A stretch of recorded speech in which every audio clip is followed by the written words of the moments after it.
Tragédia em Lisboa. O elevador da Glória, no coração da cidade, descarrilou. Morreram pelo menos 15 pessoas. Vladimir Putin agradeceu a Kim Jong-un a mobilização de tropas norte-coreanas para combaterem ao lado das forças russas na Ucrânia. China mostra poderio militar no desfile do Dia da Vitória, exibindo mísseis, tanques e jatos de combate nunca antes vistos. Rússia lançou centenas de drones em várias regiões da Ucrânia, visando principalmente infraestruturas civis, segundo Zelensky, que pede respostas do mundo. Trump diz que o exército norte-americano atacou um barco de tráfico de droga da Venezuela. Morreram 11 pessoas.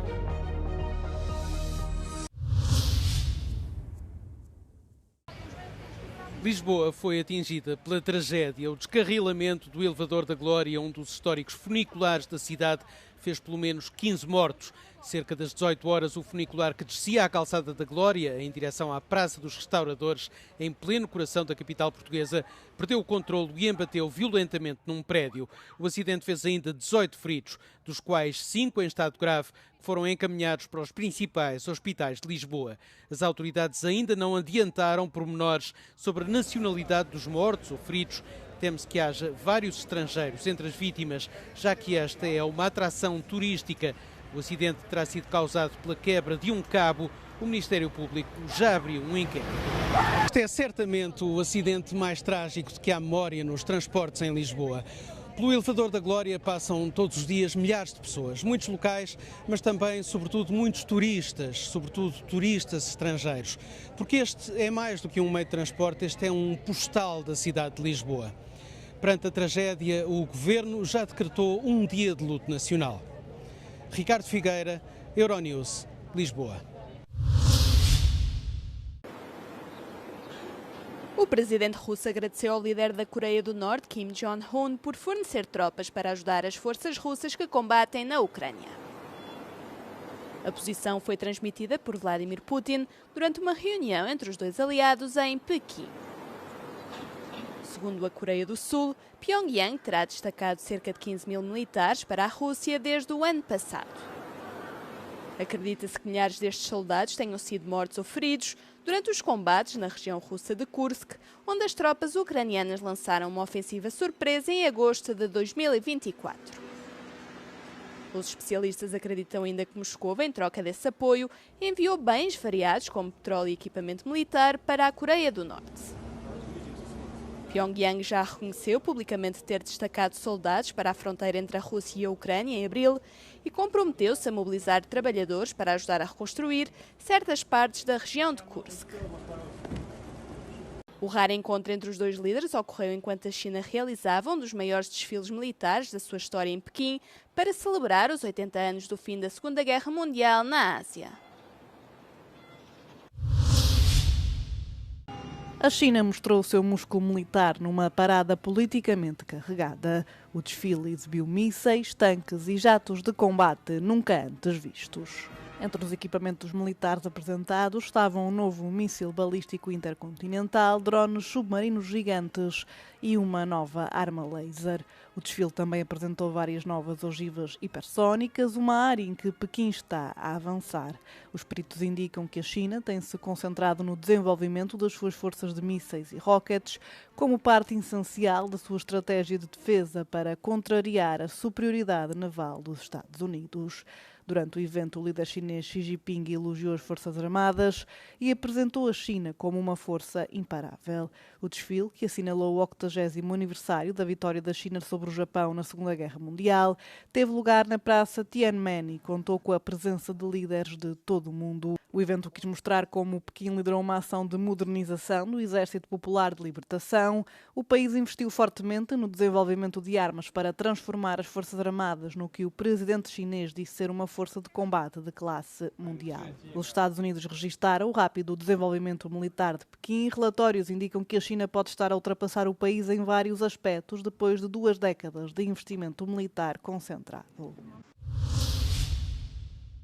Este é mais um cenário de destruição na Ucrânia após a Rússia ter lançado um ataque com mais de 500 drones e dezenas de mísseis durante a madrugada e manhã de quarta-feira. Os ataques visaram principalmente a Ucrânia Ocidental e Central e feriram pelo menos 5 pessoas, informou a Força Aérea Ucraniana. Os alvos foram sobretudo infraestruturas civis e instalações energéticas. Zelensky disse que os ataques eram demonstrativos da ação russa e instou os seus aliados a exercerem mais pressão sobre Moscovo.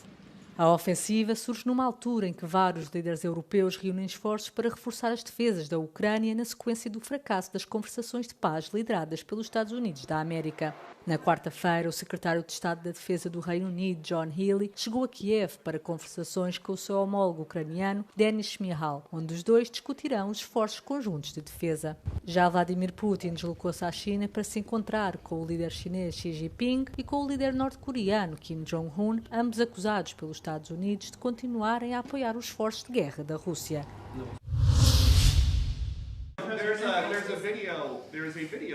Donald Trump divulgou o vídeo nas redes sociais.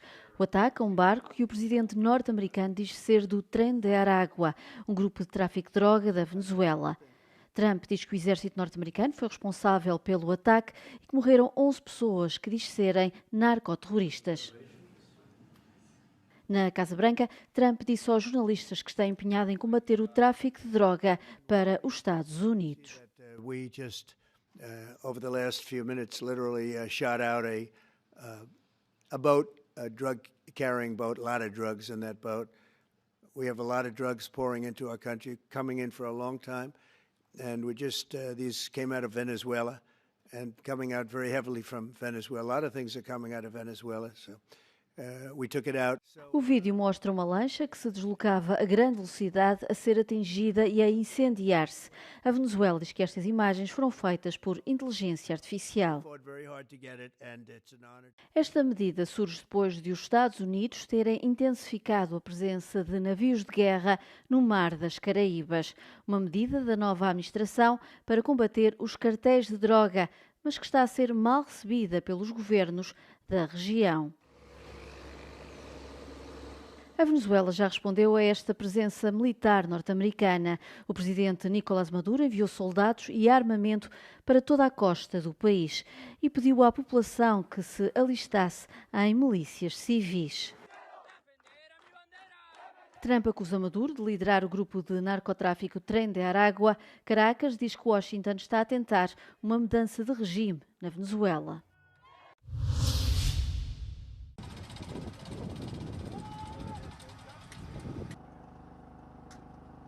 A defesa e a segurança devem ser a prioridade da ação europeia. Esta é a conclusão de uma sondagem do Eurobarómetro publicada pelo Parlamento Europeu na quarta-feira. 37% dos inquiridos consideram que a segurança do continente é o principal desafio para os Estados-membros a nível internacional. C'est la plus grande priorité qui ressort pour l'Union européenne. C'est la deuxième priorité quand on parle des priorités de ce que le Parlement européen devrait faire. Évidemment, il y a des contrastes État membre par État membre. Depois da defesa, 32% dos inquiridos consideram que a União Europeia deve tomar medidas para aumentar a competitividade a fim de reforçar a sua posição internacional, seguindo-se a independência energética com 27%. De um modo geral, os cidadãos querem que os Estados-membros desempenhem um papel mais importante na proteção dos europeus contra crises globais e ameaças à segurança. Para tal, os inquiridos consideram que são necessários mais projetos conjuntos. 78% indiquent que ce serait bien de faire des projets où l'on finance les projets en commun, parce qu'il y a une plus grande valeur ajoutée que si on la finance État membre par État membre. Donc c'est important comme signal au moment où on lance les discussions sur le budget à long terme de l'Union européenne, de savoir que ce budget commun est perçu comme une manière positive d'avoir un levier pour des projets en commun. No entanto, o inquérito indica que não se trata de passar um cheque em branco aos governos. 85% dos europeus consideram que os fundos comunitários devem ser condicionados ao respeito do Estado de Direito e dos valores democráticos. De um modo geral, os cidadãos têm uma imagem positiva da União Europeia, com 73% dos inquiridos a considerarem que o seu país beneficiou com a adesão ao projeto europeu.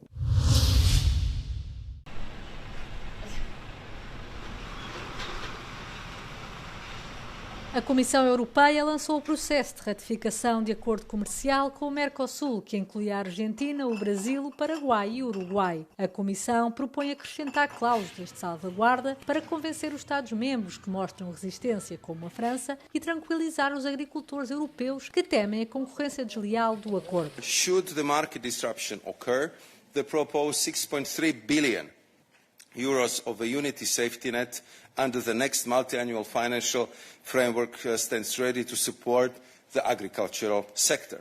In addition, the Commission is proposing to supplement the agreement with a legal act to operationalise the bilateral safeguard mechanism in our agreement with Mercosur.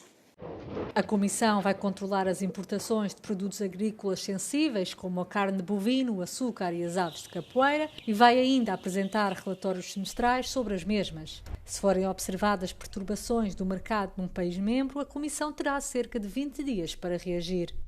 Podem ainda ser lançados inquéritos em caso de aumento súbito das importações ou de queda do preço de produtos agrícolas sensíveis na União Europeia, a fasquia fixada em 10%. Contudo, a comunidade agrícola duvida da eficácia destas cláusulas de salvaguarda, segundo o secretário-geral da Farm Europe. Le débat aujourd'hui s'est focalisé sur les clauses de sauvegarde en cas de perturbation des marchés, mais sur le cœur du problème, qui est le différentiel dans les pratiques de production entre ce qui se fait en Amérique latine et ce qui se fait au sein de l'Union européenne, où on a des exigences extrêmement fortes à l'égard des producteurs agricoles, là, ce sujet n'est pas traité. O acordo deve agora ser votado pelo Parlamento Europeu e aprovado por uma maioria qualificada dos países membros. Historicamente, a França, a Polónia e a Itália têm-se mantido unidas contra este acordo de comércio livre, mas poderão ser levadas a mudar de lado face às tarifas impostas pelos Estados Unidos.